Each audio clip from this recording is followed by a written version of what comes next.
Please join me in saying, Life is a gift for which we are grateful.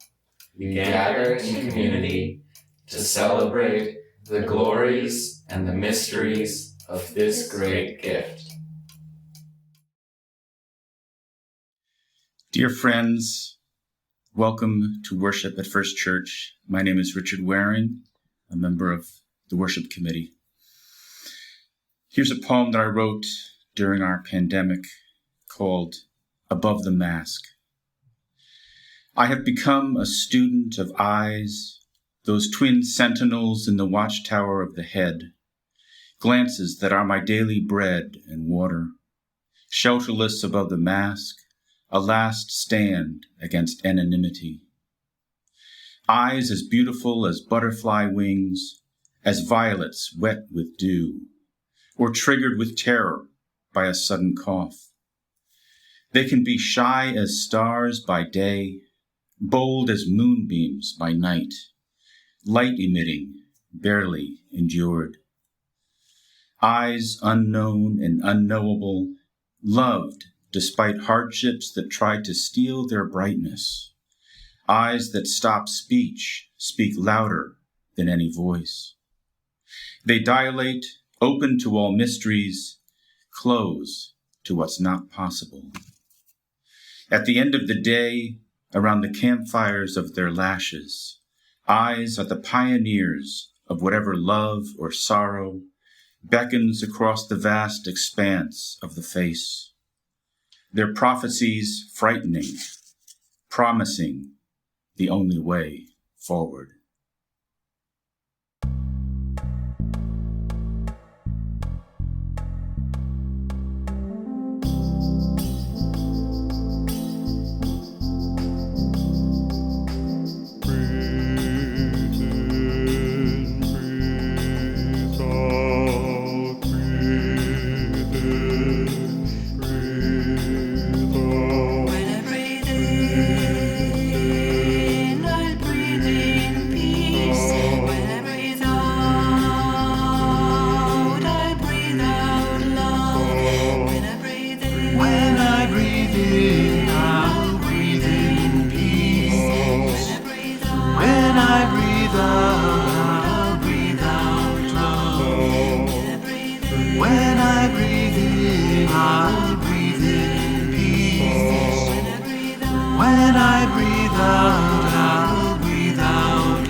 I am a Buddhist.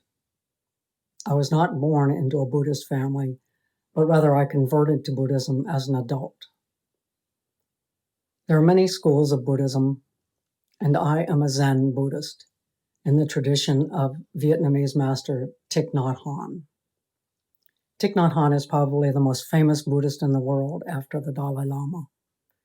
He has written over 100 books inviting Westerners into Buddhism. It was his book, Fear, Essential Wisdom for Getting Through the Storm, that brought me into Buddhism. In it, he writes, "A daily practice of mindfulness can be of enormous help. Beginning with our breath, beginning with awareness, we are able to meet whatever comes our way." And this has been true for me. I'm very grateful for this practice. I believe this pandemic qualifies as a storm. And as I said, I'm very grateful to Thich Nhat Hanh and to my practice for helping me to weather this storm. I have been in strict lockdown since March. This has been necessary because of my age and because others in my pod have physical vulnerabilities. I don't go out shopping. I only go outside to exercise. And even then, of course, I'm distancing and wearing a mask. At first, like everybody else, I was flummoxed and flustered and hunting around for what to do. I didn't know how to order masks or order food deliveries online. But as I got my routine settled, it occurred to me that this pandemic is perfect for a Buddhist retreat. Retreats are common to many religious and mystic traditions. These are times of isolation and separation in which you meditate, contemplate, pray, and study.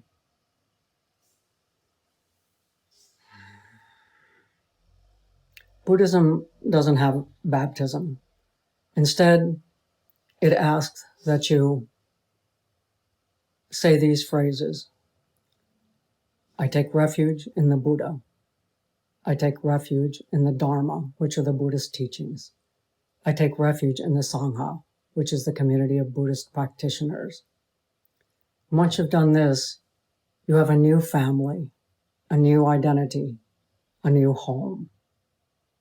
And it is to these that I go for safety, protection, nurturance, and love.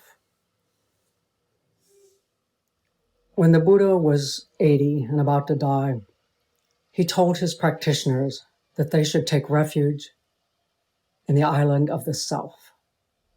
And I think what he meant by that was that you have within you the Buddha, an enlightened one. You embody the teachings. You are one with everything. You have found your true home. Well, this home takes some care and nurturance itself, kind of like home maintenance. So, how do you take refuge in the Buddha exactly? Your breath. Your breath is the vehicle that takes you home. By mindfully following your in-breath and out-breath, you're gaining energy. And it is this energy that will bring you home. You will have found your true home.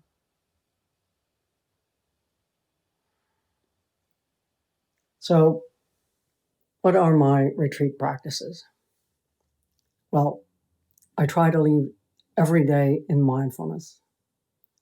And that means I often say gathas, which are Buddhist slogans to help you gain mindfulness. For example, before I eat, I say, in this food, I see clearly the entire universe supporting my existence. I study the Dharma. I read. I watch Dharma talks given by Thich Nhat Hanh and other Buddhist masters online. I write commentaries on the sutra. I keep a journal. Every day I walk indoors and outdoors, often saying the gathas, I have arrived, I am home, in the here and in the now, with each step.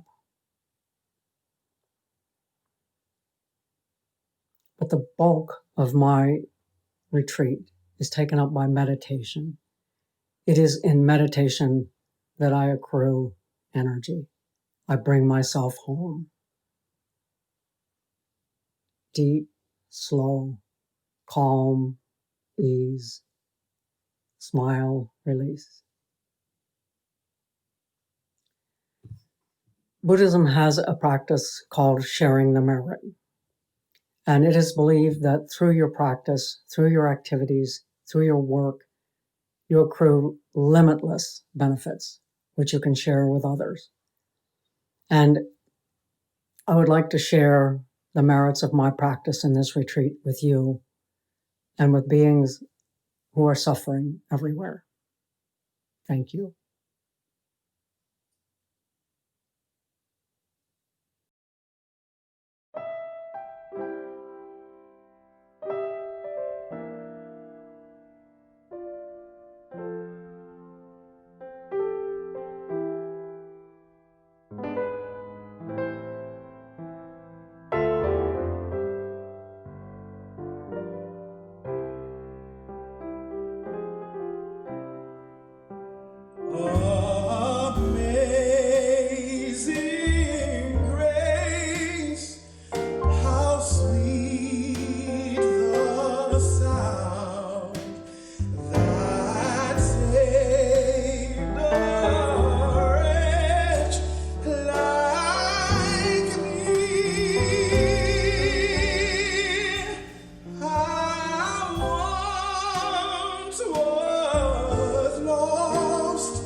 This is Summer Day by Mary Oliver.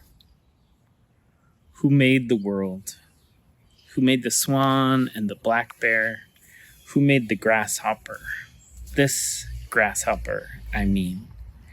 The one who has flung herself out of the grass. The one who is eating sugar out of my hand. Who is moving her jaws back and forth instead of up and down. Who is gazing around with her enormous, complicated eyes.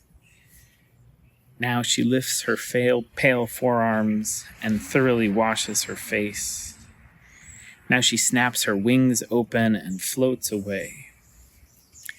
I don't know exactly what prayer is. I do know how to pay attention. How to fall down into the grass, how to kneel down in the grass, how to be idle and blessed, how to stroll through the fields, which is what I've been doing all day. Tell me, what else should I have done? Doesn't everything die at last and too soon? Tell me, what is it you plan to do with your one wild and precious life? The very best thing Buddhism ever gave me is my beloved wife.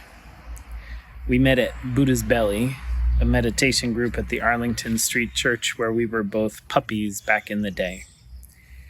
We were both in the midst of starting practices, she a little bit farther along, a little bit deeper into hers. It was a beautiful way to begin our time together. But Buddhism, Buddhist practice in particular, has become far beyond that beginning, one of the cornerstones of my life. We are touching on this week as we explore the 6 sources of Unitarian Universalism this summer. One of the sources is wisdom from the world's religions, which inspire us in our ethical and spiritual life. And so, like James, I find the teachings or the Dharma to be extremely helpful, especially now. Always, and especially now. I've long appreciated one teacher in particular, Sharon Salzberg. She's written lots of books, and she's taught lots of meditation retreats. Recently, she was talking about working with anxiety, both in an article and on a podcast. In the article, she was telling the story of a colleague of hers, Sylvia Borstein, another teacher and writer, who frequently experiences anxiety. Sylvia was in a Costco standing in front of a wall of large screen televisions, all broadcasting the news, all during the pandemic, and she felt anxiety rising within her. She felt helpless and trapped, and there in the Costco, she practiced.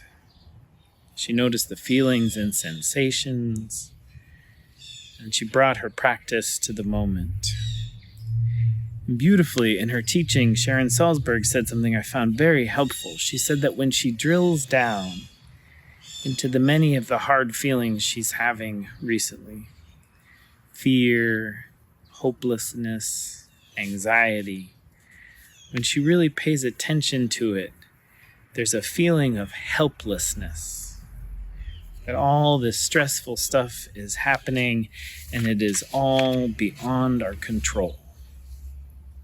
And the wonderful thing about helplessness is that you can do something about it. You can do something, anything. And the simple act of doing something can help remedy the feeling of helplessness. You can write a card. You can reach out to a loved one you know is lonely. You can make a small bouquet of flowers and drop it off somewhere. You can make hearts out of sidewalk chalk in front of strangers' houses. You can do someone else in the family's chores. You can order food from someone's favorite restaurant. Whatever the gesture, whatever the simple idea, whatever the simple moment of kindness and care, you can undercut helplessness. And that might help, which I love. And amazingly, at the same time, she invites us, practice invites us to breathe into the feelings, to breathe into the moment with its hard parts, with its beautiful parts.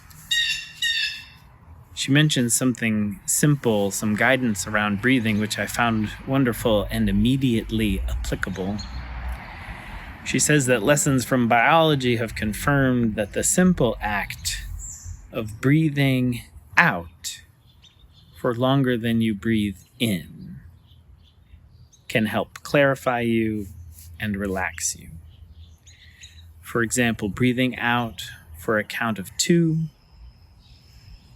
breathing in for 1, or especially breathing in for a count of 2 or 3, even putting a pause in the middle, a little holding of breath, and then breathing out for a count of 3 or 4. When I heard her talk about this during a podcast, I was driving, and I practiced the breathing while driving and then later while fishing, and it was pretty effective, I must say. I quite liked breathing in for 3, holding for 1, breathing out for 5. But you can experiment with the numbers. There is so much that can help us through this strange and stretching time. In that same car ride, after breathing mindfully quite a lot, I finally checked out Dream Boston, an amazing series of audio plays powered by the Huntington Theater, with sound design by our very own summertime worship production team member, Valentine Frank. They're all wonderful. I commend to you the whole series. You can find it at the Huntington Theater's website. I won't ruin the story, but there was this one exquisite moment from a play called McKim by Brenda Withers, in which a woman comes to the library looking for a book, and it turns out they don't have it. The librarian says, "My favorite thing about this place is that everything comes back. The books and the people. They can be gone for a while, missing, checked out. But eventually they're returned, back on the shelf. Where you saw them before, you see them again. Maybe a little worn or damaged, but basically the same inside, and ready to tell you things. You just have to be a little patient. And of course, I thought of you all, of all of us, and this prolonged time apart. We will come back. Maybe a little worn, maybe a little damaged, but basically the same inside, and ready to tell one another things. We just have to be a little patient.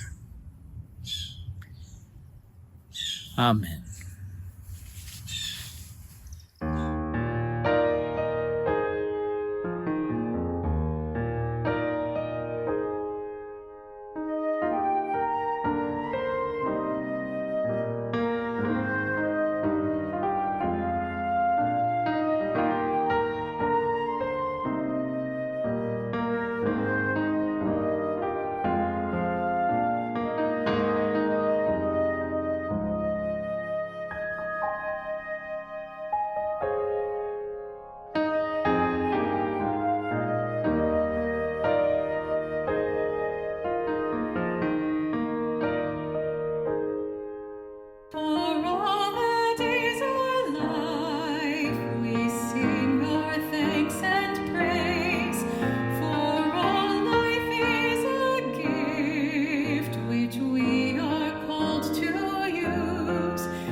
We give thanks for having become students of eyes.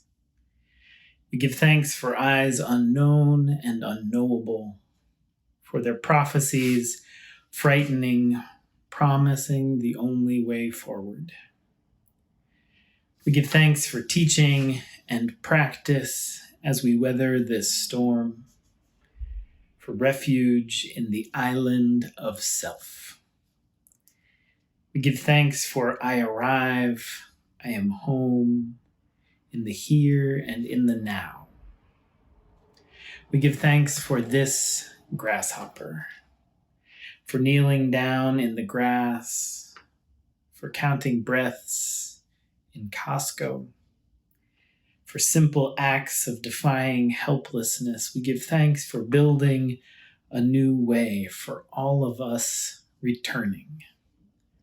A little worn, a little damaged, but basically the same inside. And until that sweet, sweet moment, we give thanks for patience. Amen.